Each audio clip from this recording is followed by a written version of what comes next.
here with the head coach of the Russell Red Devils, Coach TJ Maynard. Now, Coach, I'm just going to go ahead and get right into this with you because I am super excited about this year's football team. How are our Red Devils doing this year? We're doing really well. They're working really hard. Obviously, there's a lot of change going on with the new system we run compared to what Coach McGlone ran, and how we just do things in practice. But their effort is there. They're trying to get better. Obviously, we're not there yet. Got a long way to go, but we're getting better each and every day, and that's what always been asked for as coaches. Good. Now, this is your first year here. So how has the transition from your old school been so far? The biggest problem or the hardest thing for me right now is not so much on the field, because we knew that stuff would take time, and like I said, kids are working hard. It's all the off the field stuff, trying to get your booster club set up to run the way you want it to run, getting everyone in line with how you're doing, dealing with all the off the field stuff at the practice fields and that type of stuff, and getting equipment ordered. And we started a middle school team, so getting that up and running and getting coaches hired for that, getting equipment ordered for that, all that stuff, honestly, has been tougher than on the field stuff. Okay. Now, did you bring any coaching staff with you? No, I did not. You did not. Okay, so everybody pretty much is the same. Yes. Okay, from before. Now, any new coaching tactics that you brought with you? I mean, I'm sure that you have your own coaching style and sort of ways that you handle the program. I know that I've watched several practices, and I know there's a lot of different things going on here that you sort of implemented. Any big changes that you like to do? Well, obviously going from a run-based offense to a more of a balanced offense is one. Defensively, I don't think we're going from a 5 front to a 4 front, which is a change.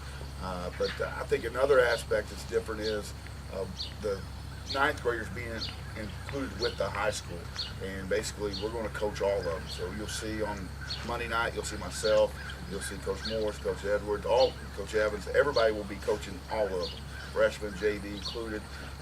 One thing I like to do that is, number one, it helps if I'm there and the other coaches are there, that those younger kids feel important and that we care about them. Plus, for us, we want to make sure that they're getting the things that they need so that when their time comes, they can step in for their role on the high school level on Friday night. Also, it allows us to do other things in terms of with our family. I know Coach Morris and my daughter both would play middle school basketball, so if they got a middle school basketball game, we'll go watch them play. And the other coaches will take the other guys. If they got something, Coach Kent's got a young child, if he's got to go with his young child, we'll be there to cover. So each and every night, all of our coaches will be there unless something family. So it allows, and then I've had success with that, it allows our coaches to spend time with their family, because you take so much time away from them anyway. So if we do this, they get to spend time with their family, plus our young kids get that instruction and that importance of how their game is important. Absolutely. Just like Friday. And it's great, to grow your program. Right. I mean, we've definitely need that, because it is important not only to have your seniors there to lead the team, but it's also important to develop your bench. Yeah, and sometimes I think coaches lose fact of that they maybe think, and even not just the head coach, other coaches, that JV or freshman might be beneath them. Sure. You always see them setting up in the stands. I can't handle that. I got to be there, and I want to coach them. I'm not going to call the plays. I want my other younger coaches. I want them to call the plays to learn, and grow as a coach themselves. But we'll be there to help. I'm going to coach that position, and I'm going to coach my kids. I think that's excellent. Now, one thing that is definitely important in football is the off season. So what did your boys do during the off season to sort of stay in shape? Did they go to any camps this year? Once we got here, that was the first thing we wanted to get into was our conditioning program. We take a lot of pride in being in shape, and we take a lot of pride in being physical and being strong. So we wanted to develop the weight room. That's going to help in those areas. Plus, it's going to help kids to stay safe, because it's a contact sport. It's a physical sport. So you want to try to prepare your body for that. We also went this summer. We took 55, I believe, to a camp at Eastern, and it was a skills camp for our guys. They did some 7-on-7. The lineman was a full contact camp. So that was one area we hope to kind of get better at, but also we want to use that time for us as coaches, but I guess myself, to get to know the kids a little bit better, and plus get a little bit of team bonding. Sure. Bonding definitely is an issue, I think, with teams. Now, I'm not from the area, so I am a West Virginia girl, and I was fortunate enough in high school to be part of a team that was a state championship team. And I know that you can have off-season work, and you can have weight room work, and you can run the dog snot out of them in practice and do all that. But team chemistry and team bonding is absolutely critical to success on the field. So what sorts of things are you doing with the team to sort of create that team bonding experience? Well, one thing you got to address and talk about each and every day about being individually responsible for yourself, for the team. Right? Again, you got to hold yourself responsible, but you also got to hold your teammates responsible. Plus, by just doing some of the things that we do, the team camp, we went to Eastern, the running helps. We're going to do a little thing on Friday here. We're going to go to the bowling alley and go to Gettyland together. But really, I think the biggest thing we'll do that's going to help team bonding will be our team camp week, where we're going to spend 4 nights in the gym together and practice 3 times a day. So again, that'll help them bond. Sure. And also, again, it's just going through the wars together. It helps that. And again, and we always stress to those guys not to be jealous of a guy if he's scoring all the touchdowns, or if his name's in the paper. Again, obviously linemen are kind of used to that because running backs, quarterbacks, they're going to get their name in the paper more. But you can't be selfish and worry about who's scoring touchdowns, making tackles, who's getting mentioned in the paper. When we score, it's not Nick Conley scoring or Bronson Corsept scoring. It's the Red Devils scoring. The Red Devils are getting the victory. Yeah, so you got to constantly stress that. And again, sometimes people worry about awards and all that.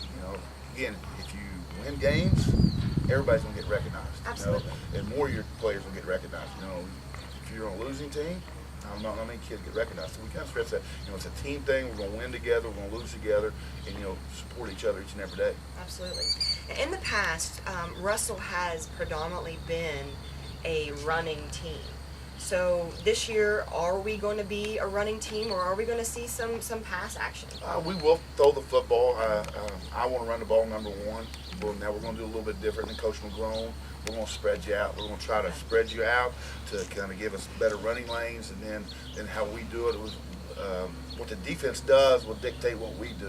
If they're going to put more in a box than we can block, we're going to throw the football. They want to spread them out to cover the pass, we're going to run the football. So we'll try to dictate that based on how they aligned our formations. But we get different formations to try to, get certain people out of the box and create mismatches. So again, that's what we'll do. You'll see a lot of times we'll call play, we'll fake the snap count, and then we'll call another play because it gives us time to look and see what they're doing. Great. Now, fortunately, you have a lot of talented returning starters. You've got Bronson Corsept, Landon Arnold, Logan Suman, and you've got some people that are able to throw the ball. Jacob McKee, Bobby May. So that's nice. Again, Nick Conley, able to go out there and make some plays happen. And also you have some talented underclassmen as well with Landon Brewer, Austin Brinkman. So that's really nice to have some underclassmen and some seniors there. Anybody else we need to watch out for this year, you think? There's a lot of talented guys on there. Jacob Martin's one that's done some nice things. Also, Garen Robinson. Yes, definitely. I saw him on the 7-on-7 passing tournament. He was making some great catches. We didn't have a lot of those baseball guys for our spring practice. Sure. So all this in the summer is kind of new to us. So we didn't have those guys.